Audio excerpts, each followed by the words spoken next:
Hello and welcome to the latest episode of Harmonious World. My name is Hilary Seabrook.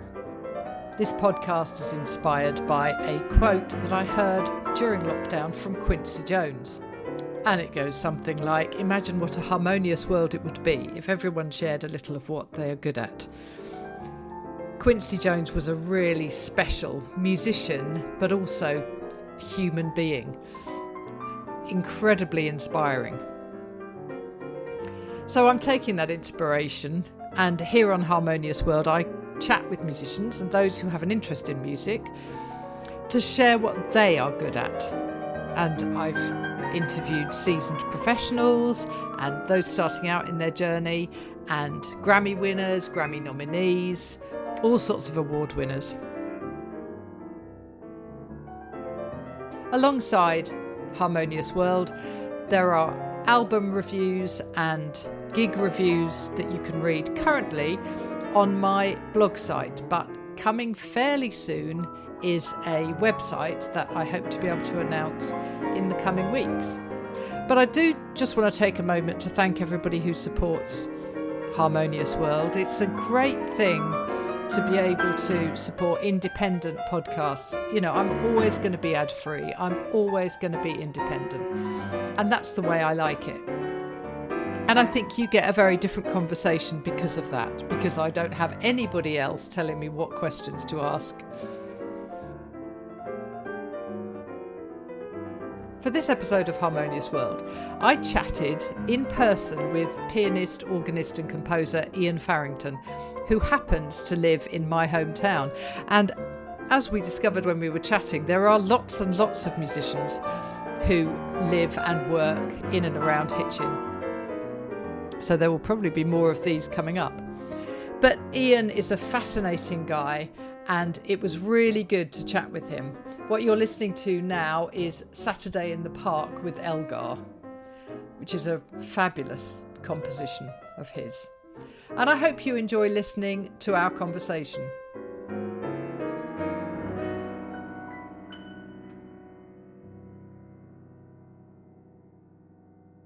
Welcome to Harmonious World. It's a real pleasure to have you, Iain Farrington. Oh, pleasure. Great to be here. Fantastic. Thank you so much. The real reason for interviewing you right now is because of your composition for Hitchin Chamber Orchestra. Indeed. However, you've been on my list for a long time of people I wanted to interview, so this is perfect for me. So let's start with talking about this composition that you've done. Sure. For Hitchin Chamber Orchestra, and it's going to be performed on the 12th of July, is that right? That's right. So they are a local string orchestra, and they're non-professional, and they are made up of, there's plenty of string teachers in there, teachers who I know, some of them who I've dealt with my own family, who've taught my own children violin, and then people who are non-professionals who do other jobs. And it's their 10th anniversary concert, and they asked me to write a piece that was inspired by Hitchin, which, even though I've lived here most of my life, I've never actually done before. I've never written anything about Hitchin. So they asked for a piece that was inspired by Hitchin and by scenes of Hitchin. So I was given free rein in that respect, and have ended up writing a piece of 5 movements, each of which is a kind of scene or character piece based on a particular place or a particular scene or event, and something which I've pitched hopefully at their kind of the right sort of level. That is something that they will, because they spend about a month and a half rehearsing. Each week they have rehearsals every Friday night, I think. And so it's a different approach to writing a piece where when you write a piece for a professional orchestra, say, you probably will get that they will sight read it very well, and then you might get another half an hour. And so the whole process is completely different. So you when you're writing a piece where you know people can take time over it and they can work on corners, then I think you can be a sort of but equally they're not necessarily going to be sight reading it. So you have to sort of make sure it's at that right sort of technical level. In terms of the piece itself, if you want me to go into it, I can Absolutely, certainly yes, because describe I'm what's going on. fascinated by it. Because part of the reason for doing this is to encourage people to come and hear it. Of course. In performance in St Mary's, I mean, Yes. beautiful church. I mean, It the certainly acoustics is. in there are lovely, and wherever you sit, as long as you're not sitting right behind a pillar, you can see some of the orchestra. Yeah. So talk about those 5 movements in detail. Indeed. So the other thing to know about this piece is that so I was born and bred in Hitchin, so I spent my childhood here, and it's changed in some ways over the years and not in others. And so many of the places are very familiar to me in memory. And it's the interesting thing I've thought about, how memory is often more powerful than reality, because it's it combines with your imagination. So the first movement. So what I did was I actually came up with what I was going to write about first before I wrote anything. So rather than normally when I write a piece, I write some music and then see, oh, it's this kind of music and it's about this. But in this instance, I was like, okay, what do I want to write about? And I thought, well, what are the real landmarks of Hitchin? I thought the market, the church. I thought the hill, Windmill Hill, which I've just walked down. I thought about home, the idea of home, and also about the square, what we call the market square, the marketplace, but I've called the town square because it's a little less confusing, because the market isn't there anymore. And so I wrote it in jumbled order.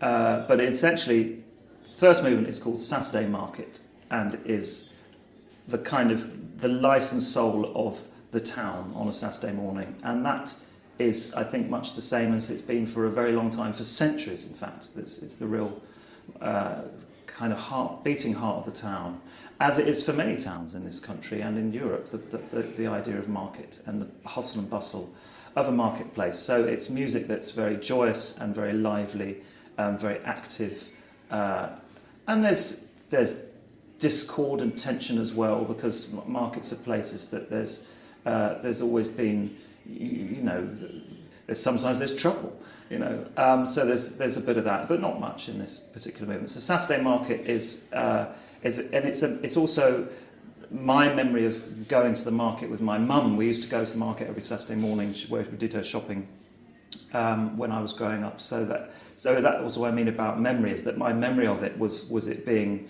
almost overwhelming when you're small, because it was so busy and so noisy, and I wanted to capture something of that.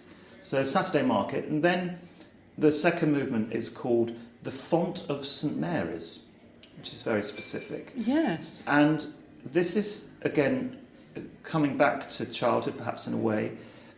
So I was a choir boy at St Mary's Church in the town, and that was my sort of earliest and strongest musical upbringing, was singing in the church choir, where when my voice broke, I learnt the organ there, and then I became an organist there, playing the organ for the services, and then played lots of church music.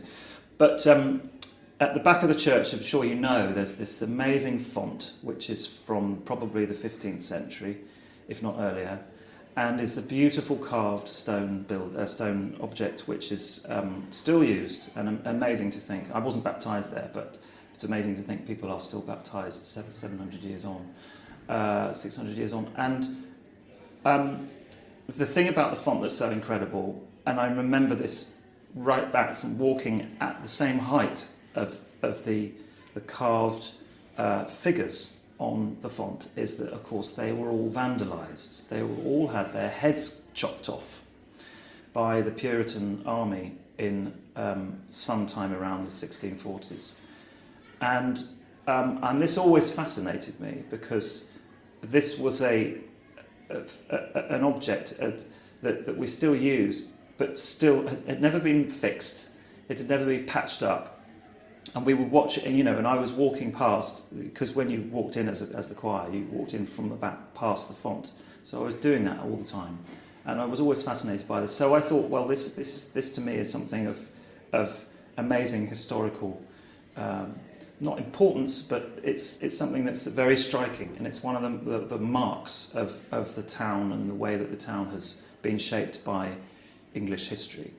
And so the font of St Mary's is much more austere. There's a sort of hymn-like tune that goes throughout, and then this is basically attacked, and the violins, the first violins, sort of set upon it with quite violent means. I mean, musical violence. Yes. Don't worry, nobody's going to get hurt in this concert. At least I hope not. Excellent. So there's a sense of evil in this piece, and there's a sense that there's this solemnity that has been attacked and vandalised, and so this music that's a lot more disturbed, and something which I think is not just about. It's of course it's about the font, but it's also perhaps my wider feelings about the whole concept of religion and the way that sometimes things are. People take the ideology too far. The concept of evil at the heart of some people's faith. I'm thinking of those border issues. Right. Because over the years, of course, Protestants have murdered Catholics and vice versa. So there's all of that going on, I think, in this piece. It's very much about the underbelly of religion. Yeah.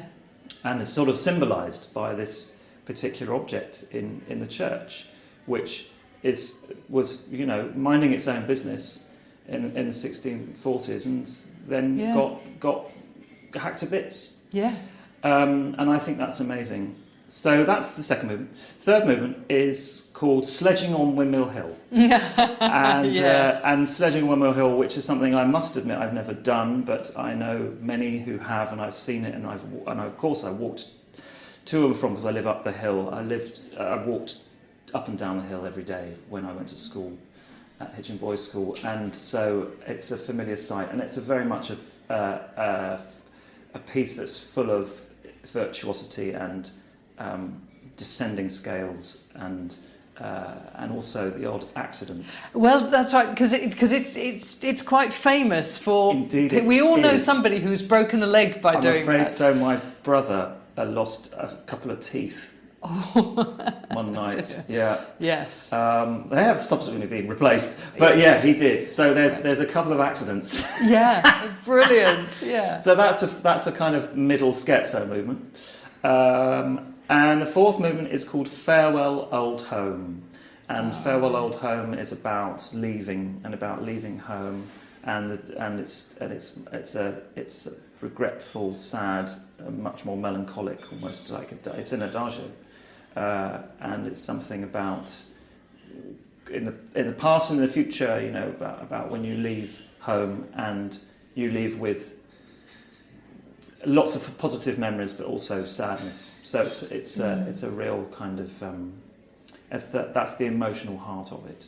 And then the fifth movement, the last movement, is called Town Square Celebration.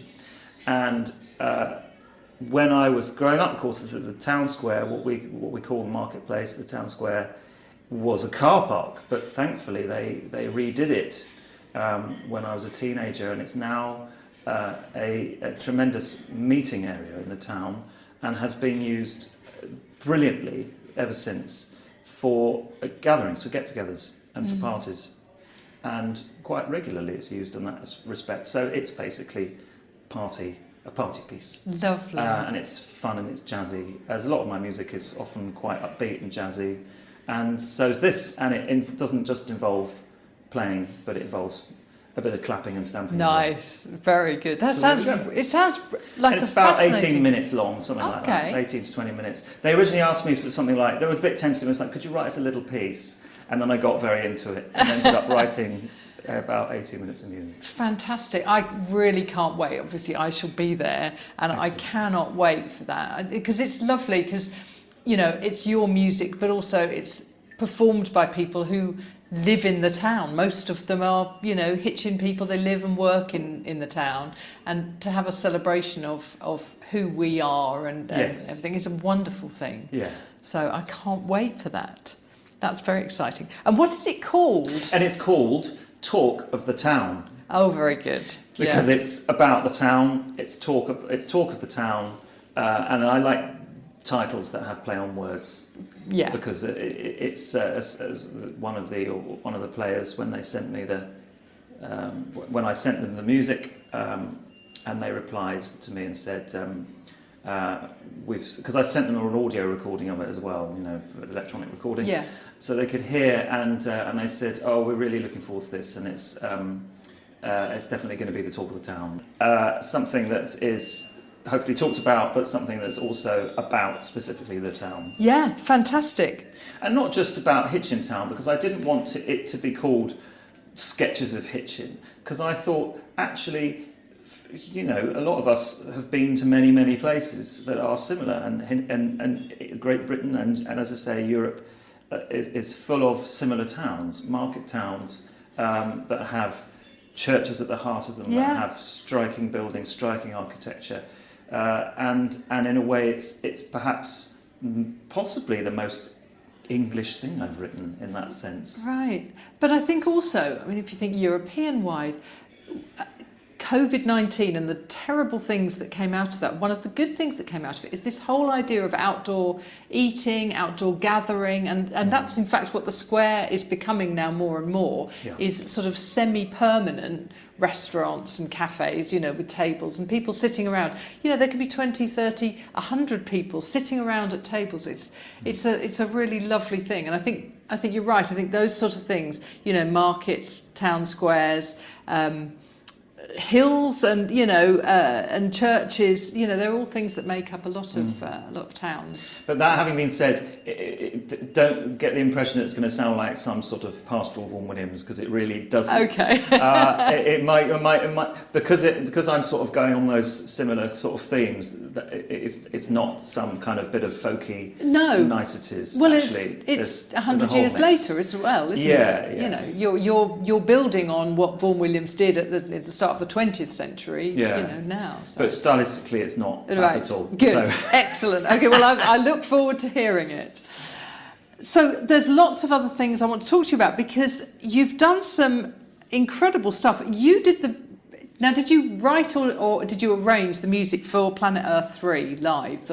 Oh, just last year. Yeah. Well, both essentially. Right. Yeah. So that's the second such project I've done for natural history documentaries. So in 2022, I did a big piece for the Proms called Earth Symphony, and basically they had what was called an Earth Prom, where they were going to show lots of the most amazing footage from the famous David Attenborough programmes, particularly of the most recent years, and with orchestra, and they would combine it with the soundtracks they had. And then what they wanted to do was to have a big substantial piece in the second half that had no narration and was just 40 minutes worth of music with footage. And they left me to my own devices, and I came up with a 5-movement piece that was based on the elements. So there was a water movement that had the sea, and there was an earth movement with land, and there was fire and so on. And I adapted what was there and from the original soundtracks, and then wrote it out and developed it and made it into a proper symphonic piece. Wow. And that's basically what I did for the most recent documentary of Planet Earth 3. And they had a European tour last year, and they've just been and done it in Japan as part of the expo. The UK representatives, they put on, with a Japanese orchestra, but they put on Planet Earth 3, and it's a show where there's sort of 6 sections with film, not often scenes that are of here are some lily trotters going on their lily pads, and there's a crocodile that's going to come along and hopefully not eat them. Right. In that particular type of role, I see it as elevating the music to going from background stuff that's talked over and that you don't really notice to being something that is very much equal to the footage and to the film. And so it meant really taking the building blocks of the soundtracks that were there and then filling them out, colouring them in developing them symphonically and composing a lot. Yeah. So it's a kind of proper collaboration in that sense, and collaboration with the people who've made the films, because they recut the films so that it makes for good viewing on a screen without having narration. Because that's the other thing, it's got to make sense to the viewers who are there. Sure. So yes, that was last year. It was my biggest thing I did last year, because that was a full 2-hour show. Right. But you also did extra time for the BBC Symphony at the Proms, didn't you? I did. Was that the last year? night? The last night of the Proms. Yeah. Yes, that was last year. Extra time.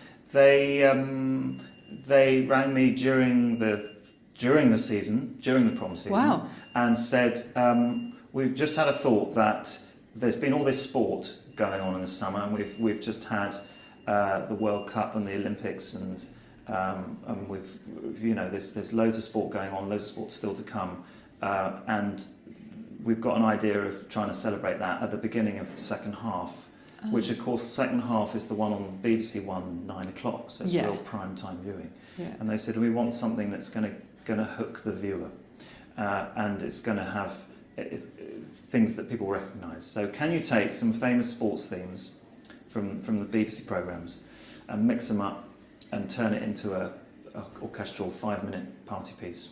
Right. So I did. Fantastic. So I put in, Match of the Day and Ski Sunday, and trying to think what else. Chariots of Fire was in there.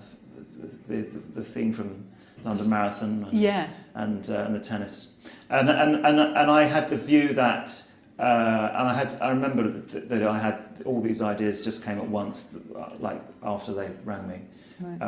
That it would be very visual, and I don't remember if you saw it. Yes, I did. Yeah. But I got the chorus to do funny things. Yes. And they imitated playing a tennis game across the hall, and then they did a Mexican wave around the hall, and then I ended up coming on as an umpire, as a linesman. Yeah, and it was fun. And Zachary Oromo showed the trumpets the red card because they were playing out of tune or whatever.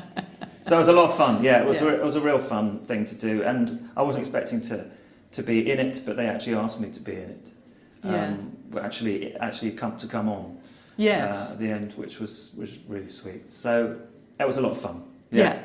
Well, talking of sport and you appearing on television around the world, when I discovered you was the opening ceremony of Olympics 2012. Indeed. Which was staggering. I don't know. Well, I was going to say I don't know how you kept a straight face, but I'm not entirely sure you did. So you were performing with Rowan Atkinson. So how did that happen?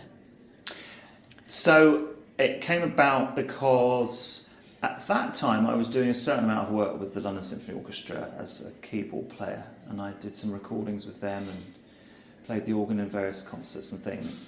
And obviously they were the orchestra that got booked for it.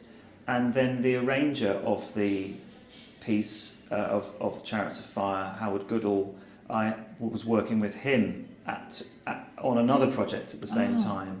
So it was like, I was working with him and I was working with them, and it was just one of those fortuitous moments where I was working with these various people who were suddenly on this project, right? Just like that. Okay. So I, had a rehearsal with Rowan Atkinson, just the two of us, and we went from there. It was fun. And I think it showed I think the whole. I mean, I loved that opening ceremony anyway, but I think that what it showed about the music of this country is that we can have fun with it as well as being, extraordinarily good and proficient and virtuosic, but actually we can have fun with it as well, which I thought came across very well. It was tremendous. Yeah. And also it was just at the point where you could keep things secret, because 2012, of course everybody had phones, but I think it was probably just on the cusp of the fact that everything now is automatically filmed and shared everywhere. Yes. And so you could do something like that and nobody would know, and it would be kept secret, because we did actually perform that in the stadium in a dress rehearsal to a full stadium. Right. They didn't have the screens on, admittedly. Yeah. But you know, so it was amazing to think that nobody knew. I mean, we also had to sign non-disclosure agreements. Of course, but there's always somebody who will go, well, I don't care. But it was that was what amazed me, and I don't know how you do that now. No. How you keep anything quiet, really. No. But yes, no. What an amazing event, and the funny thing is it seems to follow me around, because every time there's an Olympics, as there was last year, it pops up again. On people's Instagram or on their Twitter or whatever app they use. It just gets shared, because it's become a really iconic sketch. It has. And what he did was so brilliant. Yes. So brilliant, and not a word was spoken, and it just worked. Universal humour. Absolutely, and comedy with music in a beautiful way. Totally. Which is lovely. And in fact, I mean, I did keep a straight face. I mean, I didn't. You did? I didn't, because I didn't ever look at him, and I didn't ever look at him in rehearsal. And I said to him before we started, "What do you want me to do? Because I don't want to do any acting, because that will look really eggy and it will be embarrassing. And when musicians act, it's often terrible, really cringy." Yeah.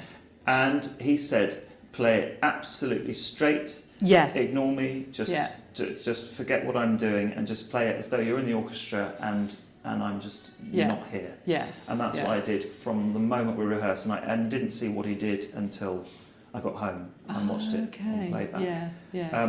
And I think that is much more effective, because I would have looked at Pratt if I'd started to sort of interact with him. It was far better that I didn't.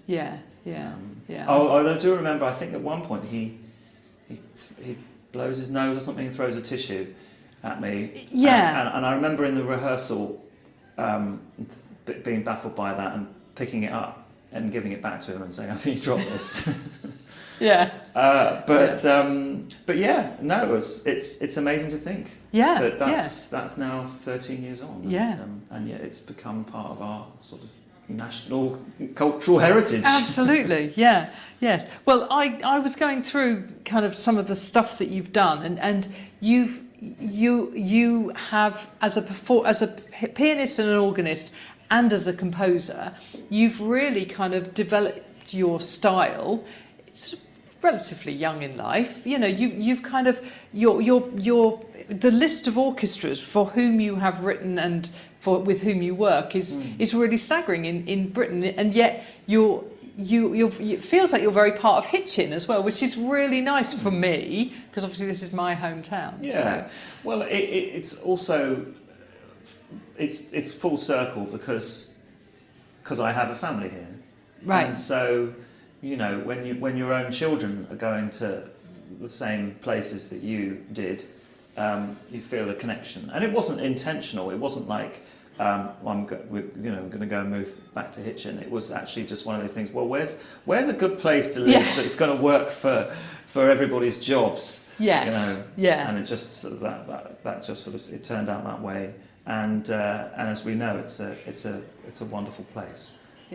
So I do feel connected. I hardly work here, I must admit. No. I don't teach, and I don't have any sort of regular work, well, anywhere, but not in the town. But I've always felt a connection to what's going on musically, and I hope that things thrive, because music is a real part of this town, as we know. But not just through the church, but through people's orchestras and through schools, and I'm also, I've done a lot of educational work for schools, for family concerts. I've written a lot of pieces, arranged a lot of pieces that kids can play themselves and can also hopefully enjoy in concerts, because I think that education is the cornerstone of classical music, because it's not something that people automatically come across in life.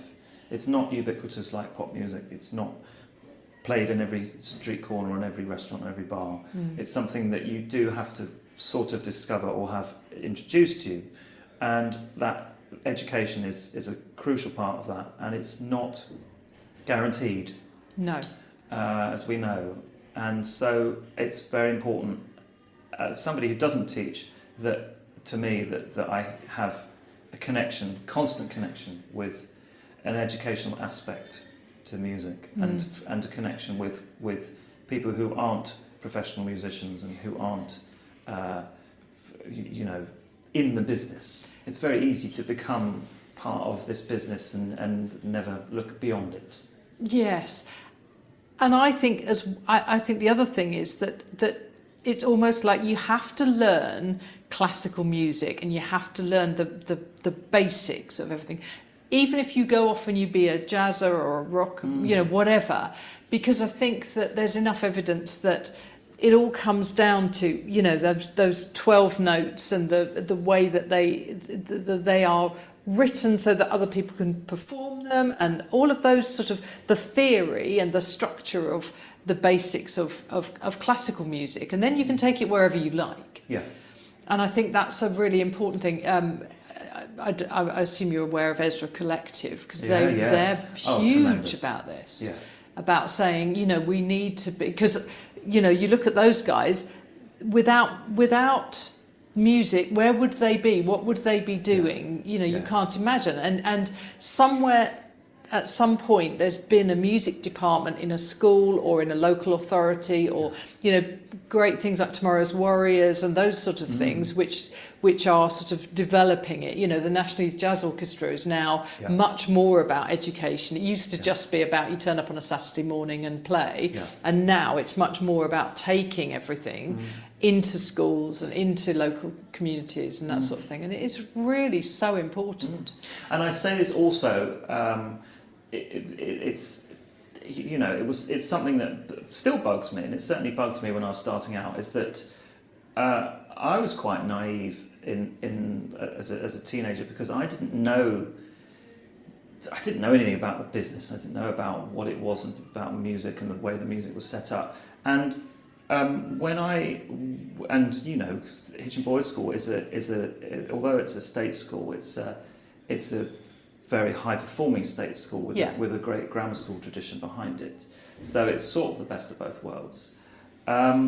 But I was then, when I did an undergraduate degree in music, and then I did postgraduate at Royal Academy of Music in London, and I remember going there and being astonished about how so many people had gone to the same schools. They'd gone to the same specialist music schools. Yes. And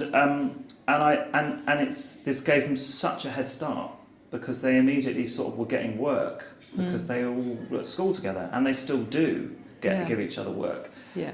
And it's a real problem, I think, because what it does is it kind of ghettoizes classical music, and it says okay, well, let's take all the best people and let's put them in the same places. Yeah. And it's not helpful. I mean, it may be helpful for them, but it's not helpful for the rest of us, and it's not helpful for music and for the spreading of what we do, and spreading in terms of people who can get interested and involved in it. And it's a real, I think something, I don't know what we can do about it, but we are where we are. Yeah. But I've always felt that I've had to work harder because of that. Because I've never had any, wasn't given a leg up. Not at all. From school age, and from being in a church choir. That's part of a normal musical upbringing, but it doesn't give you that all those sort of automatic fingers in pies connection that others get. And so I think that's partly why I have such a strong passion for making music that's very approachable and accessible to a wide audience, and to, as I say, to the educational aspect too. And that probably affects the music I write as well as the music I play. And then when I do concerts, I always talk about the music, whatever venue it is, and I think that's should be normal, and weirdly isn't. Yeah. talk to me briefly about the Songs of Summer which you've written for the City of Bristol Choir. That sounds like a really interesting piece. Talk to me about that. So it's a jazz-inspired cantata for choir and so-called jazz trio, piano, double bass and drum kit, and I'll be playing the piano for it. And it's the second piece of its type. I wrote a piece called Then Sing We All in 2022, which was for the centenary of a choir in Twickenham, which I worked with a lot. And that piece was for very jazzy so it was for jazz ensemble and choir. And so this is the same sort of idea. Jazz music that is composed for a choir that can get into the style and it's tuneful and it's rhythmic and it's got swing to it and it's got funk and all the rest of it. And this particular piece was a commission from the Bristol Choir, and they wanted a piece that was about summer.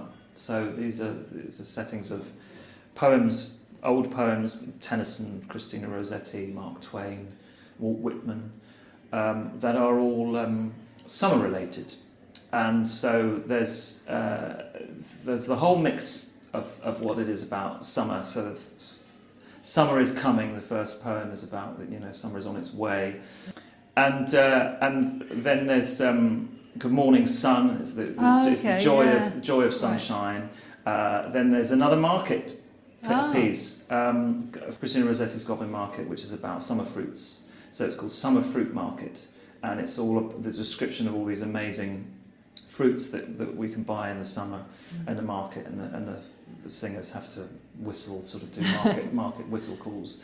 Then there's a sort of much more of an afternoon sun feel in the next movement, which also is about the fact that when it's too hot, we actually just want to go indoors. Yes. Yeah. And that's then followed by The Welcome Rain, which is about rain and about the rain that comes gushing in the summer, and it's a relief because it's giving us some plants in our streets that are all dry and parched, some welcome sustenance. Yes, so the penultimate movement is called Warm Summer Sun, and was a poem that Mark Twain adapted in a very sad setting, in that his eldest daughter died quite young, and he adapted this poem, which was not a very well-known poem, and he rewrote it, and the words are on her gravestone. Oh. And it's warm summer sun shines kindly here. It's about the idea that the sun and the soft breeze will look after this blessed piece of earth, and it ends with good night, and that's a very personal poem. It's a very personal setting. That's not very jazzy at all. That's much more romantic and melancholic. And then the final movement is a Walt Whitman setting of sections of a Walt Whitman poem, which is about in that Walt Whitman way that the sun is this kind of almost deity, It's something that has a kind of religious fervour to it, and ends with the lines, "Shine, shine, sun, shine on me," which basically turns into a gospel number. Oh, lovely! It's gospel feel to it, right? Which is then repeated, and then we can improvise as a group around it. Fantastic! Well, they sing that again and again, and ultimately it's a very joyous piece, and it's not a piece that's about. I didn't want to go down the whole climate change route. Right. There's a time and a place. Yeah. I think, to deal with issues like that, and I wanted to write a piece that was a celebration of summer, because in this country we don't get much of it. No. And when we do, I think we appreciate it, or at least I do. Yeah, definitely. So I'll be interested to see what the weather's like on the day of the gig. Absolutely. Oh, that sounds really interesting. Who have you got on bass and drums with you then? Oh, don't worry. If you can't remember, I'll I don't know. That. So yeah, you have to look them up. Yes. But they are local. They're local Bristol people, nice. And they did the previous gig, and they were fantastic. So their parts are only partially notated. Right. And so in the jazz tradition, the drummer gets a groove, and the kit player gets. Although I write a part because sometimes I perform these pieces with orchestral musicians, so they need it all written out. Yes. But I know that I've done it with other jazz players, and they just read the chord chart. Yeah.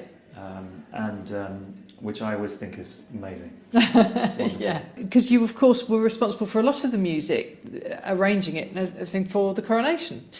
Indeed. And you Yes. wrote a piece for it as well. Did. You wrote right. one piece and then arranged the Holst and Elgar. Is that right? That's right. A couple of Elgar pieces. Yeah. So the orchestra was in the organ loft, if you remember. Yes. Which is not a big space. No. I mean, its organ loft scope is quite large, but it's not big enough for a symphony orchestra. So they had to have a reduced orchestra, and so they asked me to arrange 3 of the pieces: the Elgar Pomp and Circumstance number 4, which was on the way out, the Holst Jupiter before the service, and Nimrod. And so that was and that's something that I've done a lot of. So it was not a daunting task at all, because I've done a lot of reduced orchestration of all kinds of pieces, and it was actually a relatively large group, so it wasn't going to sound underpowered. No. So that was fun. The writing of the piece was more complicated, because that was a specific brief, which was that it had to represent the Commonwealth. Right. Oh yes, it was called Voices of the World. That's right, Yeah. Voices of the World, and it had to, and they had already put together, I think, most of the other music, and they thought, well, we need a piece that has to represent the Commonwealth, and quotes Commonwealth tunes. So it quotes a lot of different tunes from a lot of different countries, and the complicated thing about that was, again, I was given free rein, really, do what you want. So where do you start with an organisation of 3 billion people? Yeah. And many countries. So I did a lot of research. So I spent a month just listening to every country on the list, and listening to folk music. And I wanted to. I didn't want to use pop music. I didn't want to use music that was current now. I wanted to use songs that were familiar to people from all over the place. So I ended up ringing people I knew from Canada and from Australia and from New Zealand, and then there it was, and it's a 5-minute organ piece, and it's very jazzy. Yes, it is. Because the other thing is about it, which I don't necessarily mention, is that one of the concerts that I've always really loved was Duke Ellington in 1973. Performed one of his last concerts in Westminster Abbey. And the UN had put on a concert to celebrate, I think, the 50th anniversary of the UN or something like that, or some big event. And they got Duke Ellington to come to London with his orchestra, and he put on one of his sacred concerts. Yes. He wrote a new sacred concert, and it was 50 years prior to the coronation, almost exactly 50 years prior to the coronation in 2023. And so I sort of thought, this place has heard jazz, and it's swung as a venue. Yes. So why don't? And my piece doesn't have swing in it, but it did actually. It did. Waltzing Matilda. It was a swing version of Waltzing Matilda. So I wanted to pay homage to that, because ultimately I knew that everything else in the coronation was going to be very classical. Even the new stuff was going to be very classical. There's a little bit of gospel music, but on the whole, it was going to be stylistically of a certain type. And I thought we need to try and bring in what else is going on musically in the world and in this country, and the diversity, musical diversity we have, different styles, and so hence the piece starts with, it has my own theme that crops up, but the first tune I quote is "Everybody Loves Saturday Night," which is a Nigerian popular song that became sort of a folk song when, funnily enough, there was a curfew put on in earlier in the 20th century to Nigerians, where they weren't allowed out on Saturday night. And so they started singing this song, Everybody Loves Saturday Night, as a protest. So it's that was the first song I chose, because it was like, music can break through, in a popular sense, can break through politics. Yeah. So we've sort of come full circle, really, from talking about, people's experiences of music in where they live. Yeah. Which is so important. And I think the concert the performance of your Talk of the Town in July is going to be amazing in St Mary's Church. Having sort of taken your music, you've played everywhere, and you've either performed or your music has been played, at all venues. It's lovely that it's going to be happening at St Mary's in Hitchin. Indeed, it's very special for me. I can't wait. No, it's going to be brilliant. Well, and also, I think, and there might be a surprise in that I might also be playing something as well. Oh, fantastic. We'll see. Yeah. Oh, lovely. Oh, well, I will definitely wait to see that. Fantastic. Thank you so much for joining me. I really appreciate it. Thank you for having me. My pleasure.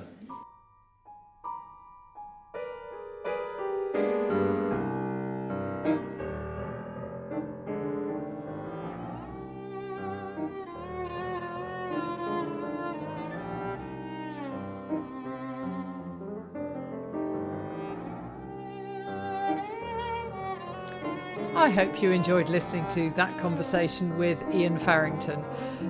I apologise for the coffee shop background, but actually I quite like it because it's my coffee shop. It's one of the several coffee shops in Hitchin where I get a lovely cup of tea. So hello to everyone at Hermitage Road Coffee Shop. I hope you enjoyed listening to that conversation with Iain Farrington. And what you're listening to now is his composition Switchback. Please remember that you can find reviews of albums and live gigs, and the links are in the show notes. And I hope you've enjoyed listening to Harmonious World. Please do get in touch. You can share this episode, you can comment, you can like, review, all sorts of things. So please do that wherever you get your podcasts. And there are lots and lots of back episodes. So I think this is 277.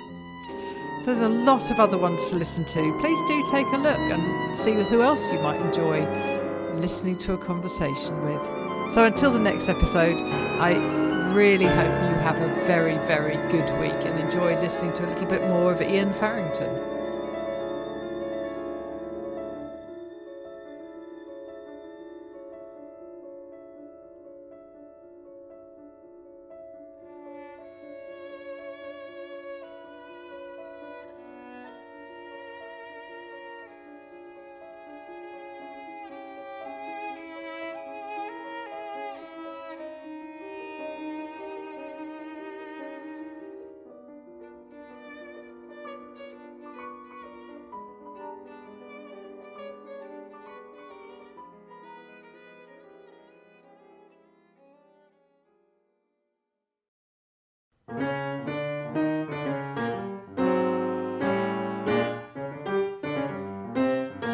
Thank you for listening to the latest episode of Harmonious World. My name is Hilary Seabrook, and it's a great delight to bring this series of discussions with musicians and composers and writers and all sorts of people to you.